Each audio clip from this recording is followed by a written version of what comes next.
આપણે પહોંચી જઈએ ભાઈ સીધા 90 કિલોમીટર કાપીને જામનગરની અંદર ને અહીંયા આપણે માજીનો ઘણા દિવસ પહેલા ફોન આવ્યો હતો તો માજી પાસે જઈને એડ્રેસ લઈને બેહાડીએ છીએ ગાડીમાં નંબર 5 માં હે ને માજી મારે તમારું નામ આખું સંતોકબેન સંતોકબેન બેડા અહીંયા જ રહ્યો એકલા જ છો હવે એવું છે ને દીકરા છે નહીં મારે હા હા હા આ બધા પાડોશી દીધું મારે કઈ છે નહીં ભાઈ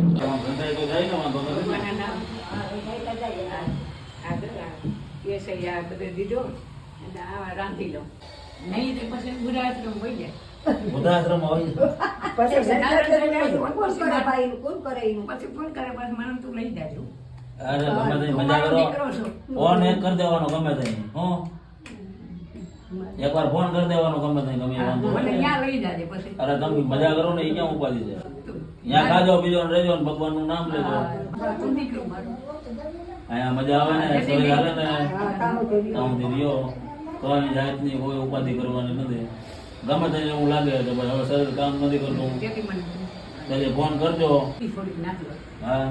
પછી શાક રાખ દો બપોરનું હા પછી ખીચડી શાક ખાઈ લો બપોરનું યાદ રાખી દો ભાઈ જાતને કરી દે ખાઈ થોડોક નાસ્તો કરો ગોળીમાં બીપી મને છે હા એટલે થોડોક નાસ્તો કરી લો નાસ્તો નથી ને હવે સપન નથી આવતી માજીનો તમામ સામાન આપીએ છીએ તમે પણ થોડોક સહયોગ કરજો આ બધાય ભાઈ ડોહીમાં છે ને કાયમ સાંજે મંદિરે સત્સંગ કરે છે શું નામ તમારું મારું નામ રાજીબેન હા અહીંયા અટાણે મારી ટીવી જોતા હતા એકલા જ છે અને આ મારી તમે કેવી રીતે ફોન કર્યો વિડીયોમાં નંબર હતા કે શું કર્યું હતું વિડિયો જોયો તમારો વિડીયો જોયો હતો એમાંથી ફોન કર્યો બરોબર જયાબેનનો વિડિયો જોયો ને હા એટલે હું બોલાવા માજીને મદદ કરી અને તમામ પ્રકારનો સામાન માળીનો આવી ગયો છે હવે આમાં કાંઈ ઘટતું નથી બરોબર